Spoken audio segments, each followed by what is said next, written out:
What's up, man? This is Set here, spiritual and business consultant, serpent God, up in here, bringing you the knowledge and the wisdom, as all serpent God ever did in the whole world. Now the thing is, all right, now I told you about how the Illuminati infiltrated the Vatican, right? Fuck infiltrated. They've always been working with the Catholic Church, man. Like, period. Alright. Some people believe that the Illuminati started with the what's it called? The Knight Templars and things of that matter. It's way before that, man. Way before that. So interesting little tidbit, right? There was this court case.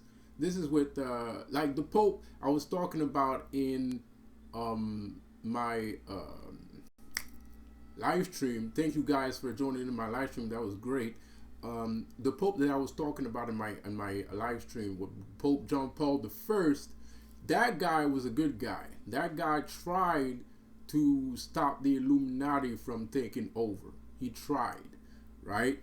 And there was this court case with this I don't know if I should say this, but there was a court case with a dead mobster, right? And unfortunately, this mobster was affiliated with some very high-ranking individuals in the Catholic Church and in the Freemasonry world too. I'm not gonna get into all that. Go do the research yourself if you want to know about all that. The court case, I don't know if I can find the case. The case, it's the no, that's not it. I don't know if I can find the name of the guy that died, that started this whole thing. It's because of his death that they started looking into things. They started looking into what was really going on. It started an investigation. Calvi. I don't know. It's Mark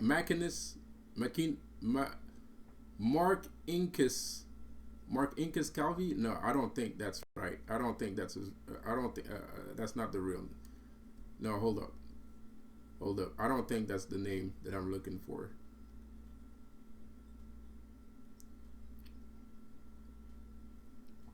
Hold on, that's not the name I'm looking for. Give me a second here.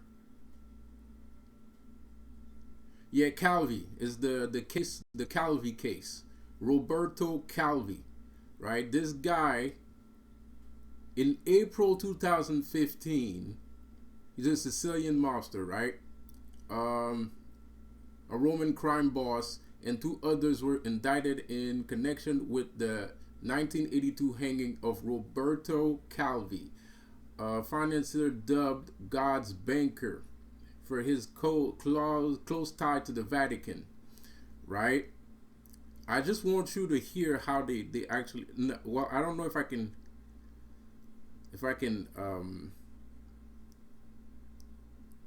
find it. So, but in the latest twist, because I want you to hear how they killed him. They basically, this Roberto Calvi got killed. They threw him over a bridge, right? They threw him over a bridge with 2 bricks in his pocket and $15,000 in his breast pocket of his jacket.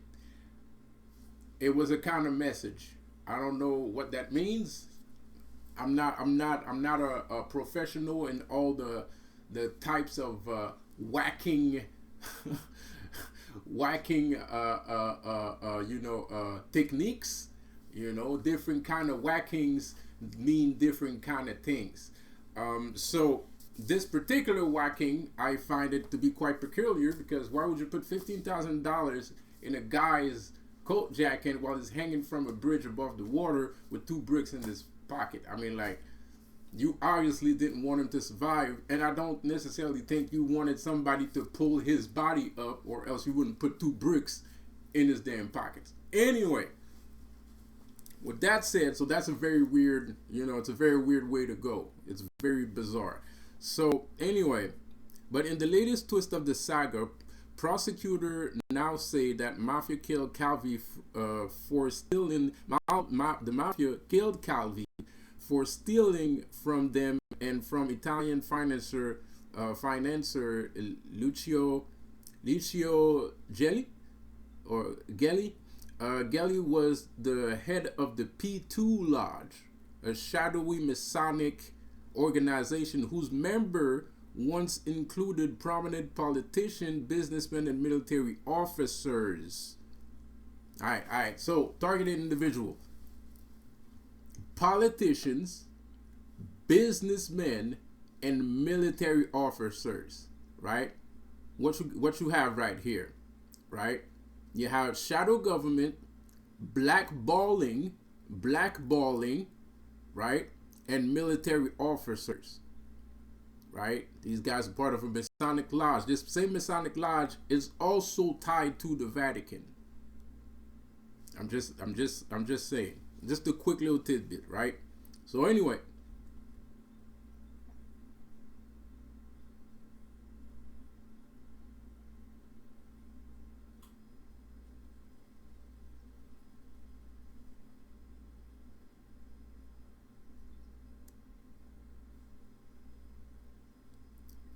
So anyways, man, check this out. This is the timeline reprinted from the Financial Post. Victor Golans. All right. I hope I said that right. I'm not sure. Ltd. 1983. So, early September 1978. Pope John Paul I asked his Secretary of State, Cardinal Jean Villot, to initiate an investigation into the Vatican's bank operations. Right? September 28, 1978. John Paul I presents Cardinal Villot with a list of people who are to be transferred, ask for their resignation, or resigned. All the people on the list are suspected to be members of the Freemason group P2. The reshuffle of power will have major implication for the existing Vatican power structure and its financial dealings. So like I told you before the Pope Jean Paul I, these guys was already there. He was suspecting these guys to be part of this group. They were already infiltrated in the Vatican. They were already there. This is what I'm trying to tell you guys. You guys think you know things. Anyways, I'm not gonna repeat myself, but you know what I think. So I don't need you. You probably hearing my voice. You're probably hearing my voice in your head saying, "I fucking told you so." You know. So anyway, September 29th. 1978, John Paul I found dead in his bed. There is actual video footage that you can find on YouTube on exactly how he died. You can see all of it, which is actual proof that they used in the court case because somebody was lying about what happened that day.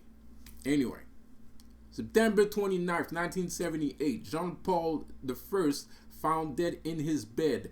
Villot issues false statements to the press about the circumstances surrounding the death. Removes key evidence from John Paul's room. That's exactly the thing that I'm talking about, right? There's been temperance with the video cassette, so even the court was found out a little bit sus, right? Even the court, even on in the court area, they found out, like, at the court hearing, they found that a little bit sus, right? So anyway, so removes key evidence from John Paul's room and orders the body to be embalmed immediately without an autopsy. Some of you guys back in 1995 or 1992 remember that particular event because it was all in the news, because people found it kind of weird that they didn't want to do an autopsy to find out how he died, and they already wanted to embalm him. And such and such. It was a little bit of an uproar. It was a little bit of an uproar. So anyway, but that happened in 1972. But people heard about it in 1992, and the people found that a little bit sus. It was sus. So anyway, October 1978, Jean Paul II to replace Jean Paul I. None of Jean Paul's first instruction to Villot before his death are carried out. You understand me? Jean Paul II, right? The Pope that was there before this guy. I forgot his name, right? Because I really don't care about those kind of things, but I'm just saying, right? So let me tell you what he did not do. Let me tell you what Jean Paul II did not do, right? Because in September 28, 1978, Jean Paul presents Cardinal Villot with a list of people who are to be transferred, asked for their resignations, or reassigned. All the people on the list are suspected to be members of the Freemason group P2. The reshuffle of power will have major implication for existing Vatican power structure and its financial dealings. And on October 1978, Jean Paul II did not carry out those orders that he gave to Villot. I'm just saying. January 21st, 1979. Murder of Judge Emilio Alessandrini, the Milan magistrate investigating the activities of Banco Ambrosiano, whose director, Roberto Calvi, has close ties with Michel Sedona and the Vatican. Whoa. Whoa. March 20th, 1979. Murder of Mino Pecorelli, an investigative journalist in the process of publishing articles exposing the membership and dealings of the P2. Let me repeat that. An investigative journalist in the process of publishing articles exposing the member and dealings of the P2, a power group of Freemasons whose membership was involved in the Vatican financial dealings and whose founder, Lucio Gelli, was deeply connected with Roberto Calvi, the mobster that died. March 25th, 1979. This is ongoing the whole year. This is like a whole year. This is going through, it goes to 4 years. This is a 4-year long process. This is a 4-year long process. It ends in 1996, I think. Yeah, it ends in 1996. So this is like a 4-year, wait a minute, 1, 2, 3, 4, 5. It's way longer than 4 years. About five years, about 6 years, more than 6 years, 8. 19 March 20th, 19. No, I already said that one. March 25.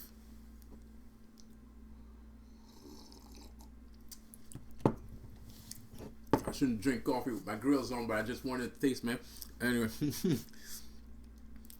March 25, 1979. Arrest on false charges of Mario Scarcinelli and Pablo Baffi of the Bank of Italy. The two men were pressing for action on the investigation of the financial dealings of Roberto Calvi and Banco Ambrosiano. July 11th, 1979. Murder of Giorgio Ambrosioli following his testimony concerning Michel Sedona's financial dealing with Calvi and other Vatican interests, the activities of the P2 and its member among powerful government and business circle, and the connection between Calvi, Sedona, and Bishop Paul Macinus of the Vatican Bank. Paul Macinus, I think, was the Vatican, the religious banker, right? He was the religious banker. I forgot this. I said the I forgot what's his nickname again? God's banker. Yeah, God banker. No, it's Calvi that was God's banker. Yeah, Calvi was God's banker.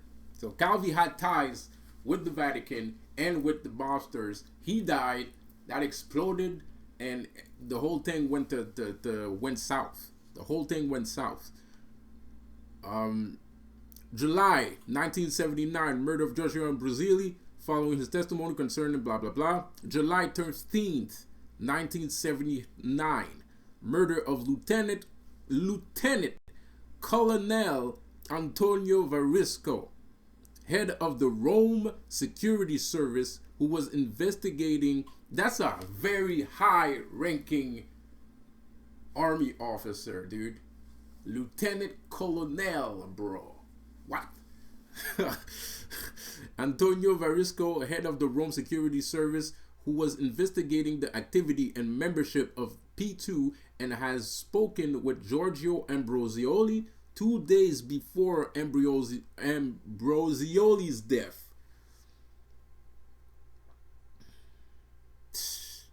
So basically, everybody that that was investigating this P2 movement got whacked.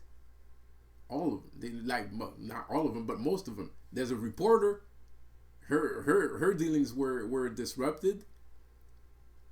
Ambrosioli died. Jean Paul I died. You know what I mean? So anyway.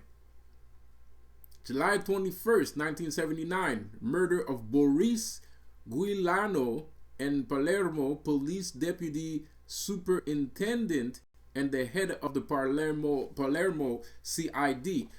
Guilano had spoken with Giorgio Ambrosioli 2 days before Ambrosioli's death concerning Sidona's laundering of mafia money through the Vatican Bank into Switzerland. Shit. Dude. October 1979. This goes on and on, man. October 1979. Bomb explosion at the department of Enrico Cusia, managing director of Medio Banca and witness of Sidona's threat to the life of Giorgio Ambrosioli.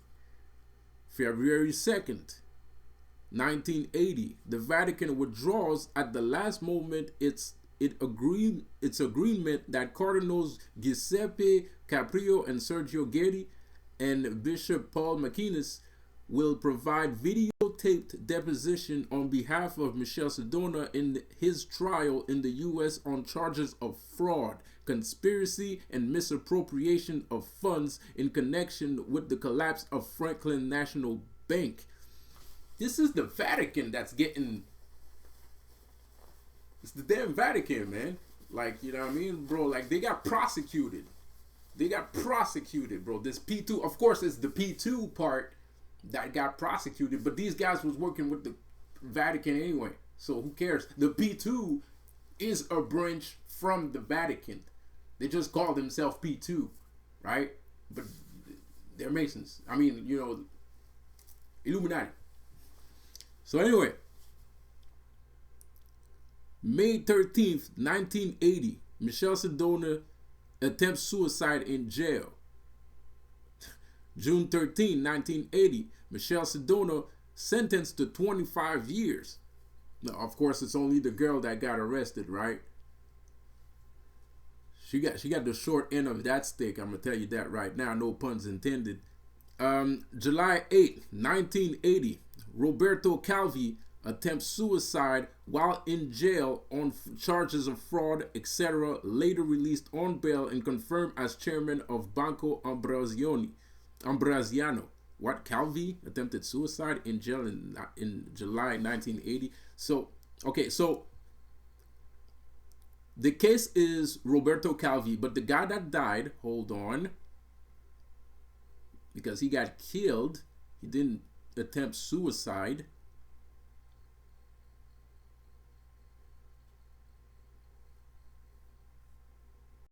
Okay, that might be a tempo. Hold up. Wait a minute.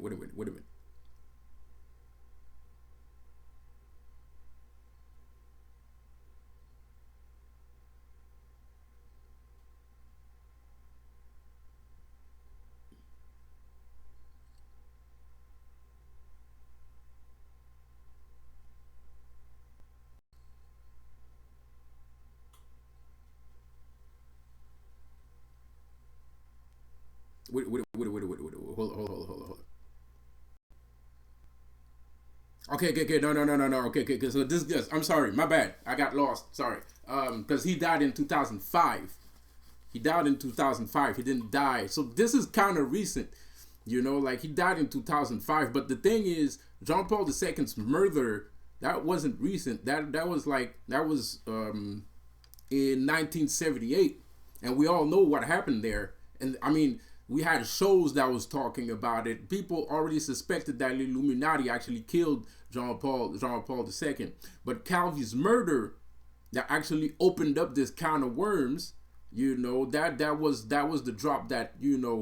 Anyway, so this whole time since before 1978, so basically the P2 movement right here, bro. Like, yo, that's crazy, man. Hold up. Give me a second.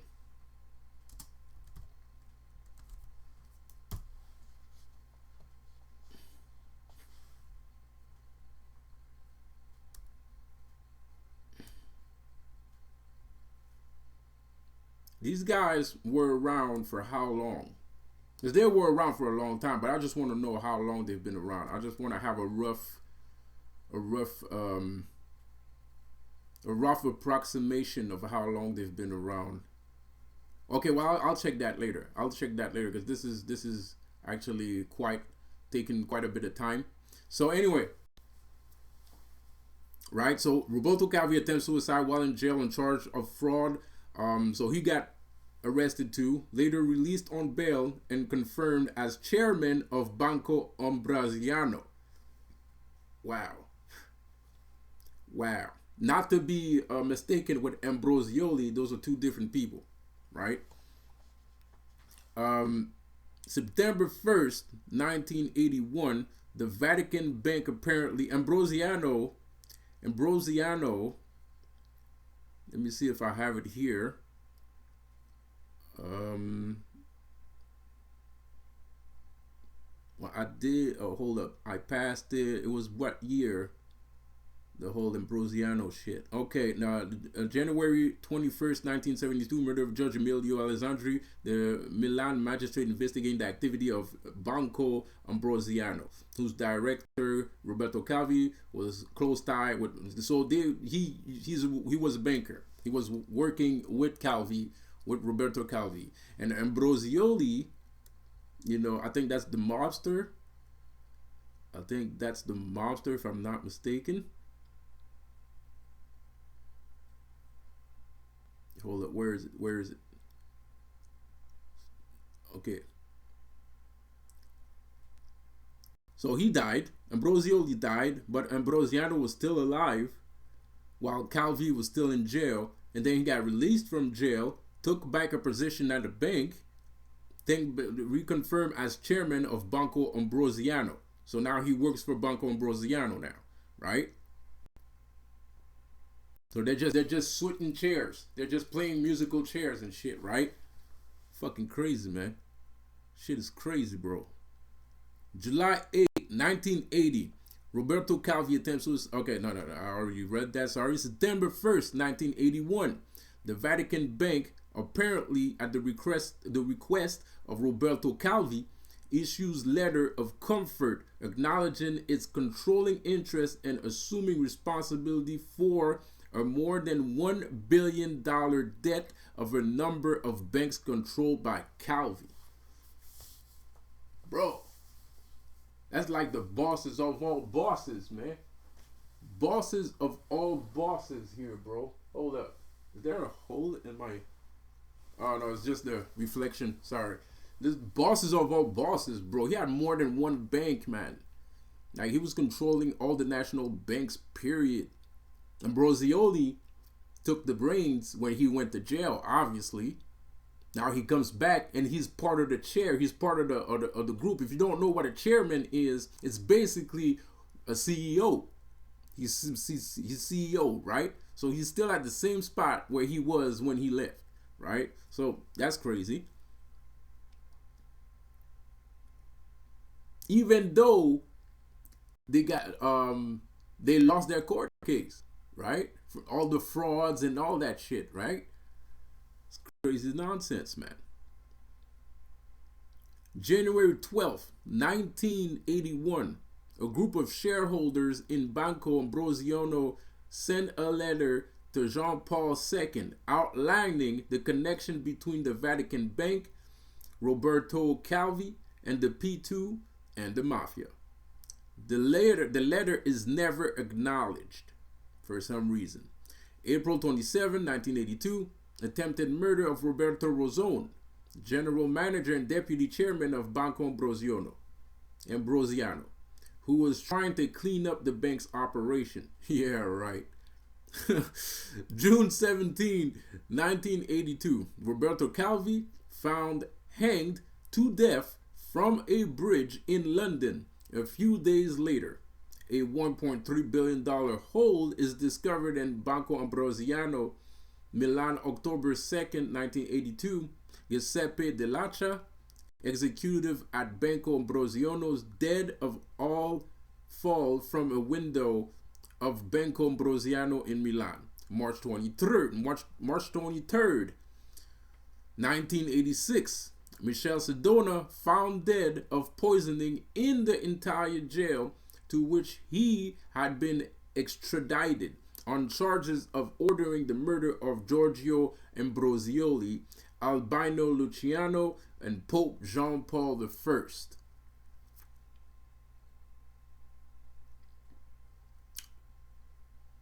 Yeah. So you still think that these groups that are surrounding you, these people that always wearing crosses and they're driving around white cars and they're talking ill about you and they're attacking you all the time, you think that they don't work for the church? That's what you, really? Bro, let me tell you something, man. You live in the village. You know, you remember the movie with Johnny Depp, The Village? I know Johnny Depp never saw the movie, but he probably should watch it. A lot of these actors should watch their own movies because they probably missed a whole lot of shit, right? Anyway, this is the village. We live in the village. All these fucking people that you see around here, they don't know everything, but they know enough to understand that they're part of a group. And it's like a commonwealth, right? And people like us that think differently, that think about outside the box, or that are not conformists, right? The people like me that don't, that we don't like do the same thing everybody else does.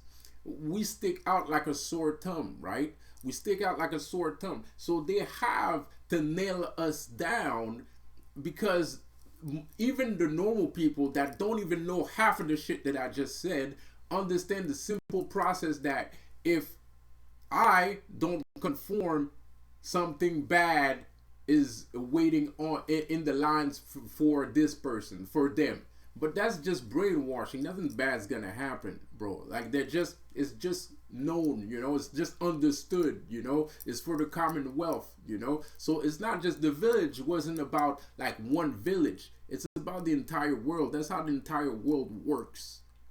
The village is not just one village in Wisconsin, it's everyone. Everybody's part of it. If you're not a free thinker, you're part of it. And the people that are not free thinkers, people that are conformists, people that are sellouts, they all understand that they're part of the same group.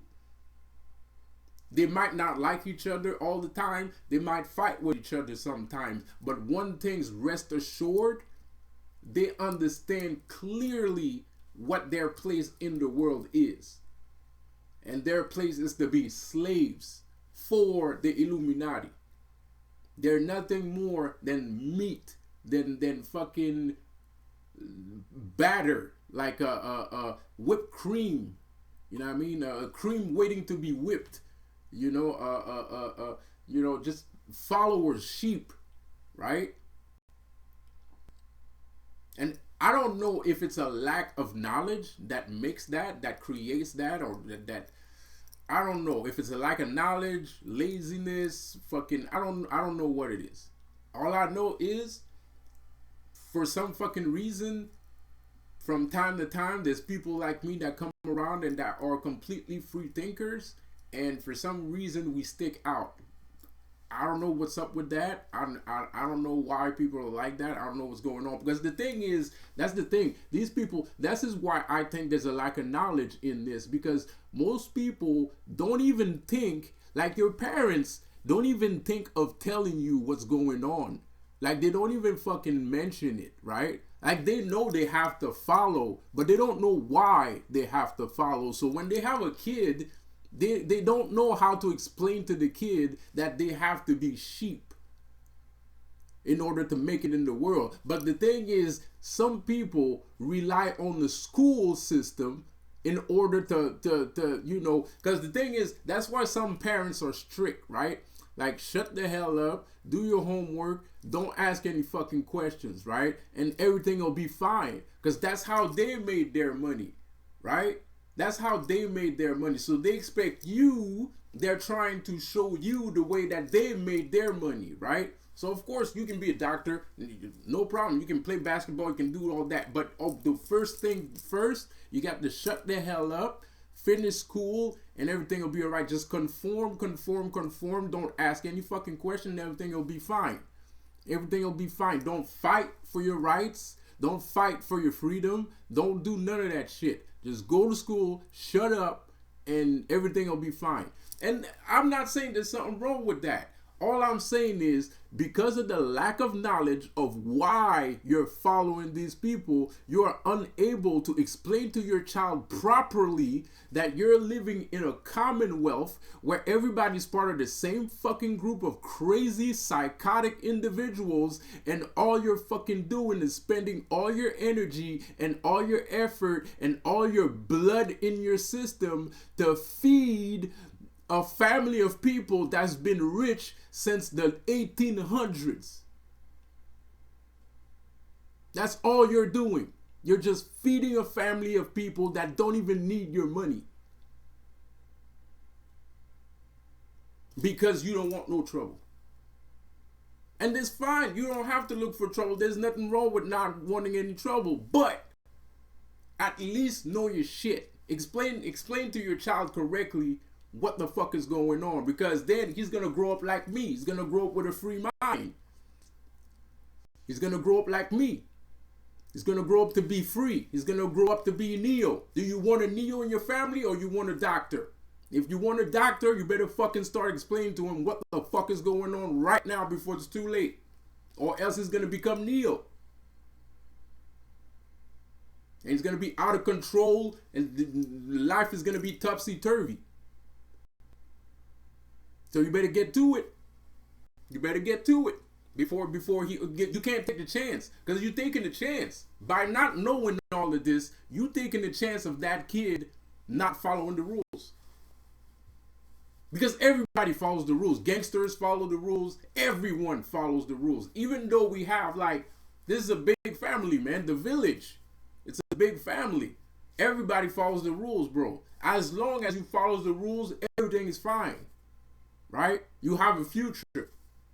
1986, that movie. 1984, I mean, the movie. As long as you follow the orders, as long as you obey, as long as you conform, you have a future. But if you think outside the box, oh shit. It's on now. Let's get it, man. I mean, shit, I got names here, bro. I got names too, man. I got like a list. I got a list of Masons in the Italian Church and Vatican, bro. I don't know if I should say these. This is a lot. There's about like, it's like 110 names, bro. I got names. I got names, bro. I got files, file cases.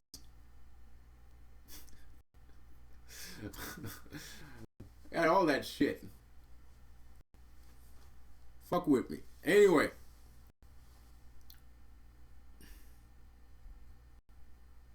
shit is crazy, bro. Shit is crazy, bro. And this is not a court case that people are unaware of. Everybody liked John Paul I. Everybody liked him, man. He was a rock star, bro. He was like a Prince or Michael Jackson. People love John Paul I, right? So when he died, it was a complete shock to everybody. Like, you know, that shit was like, whoa. Wait, what? Come on, man. Anyway, this video is too damn long. I think you get the point. I hope you get the point. Anyway, I'll do another video, so don't even worry about it. Have a good one.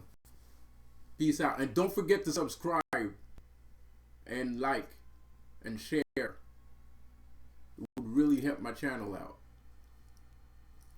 Peace.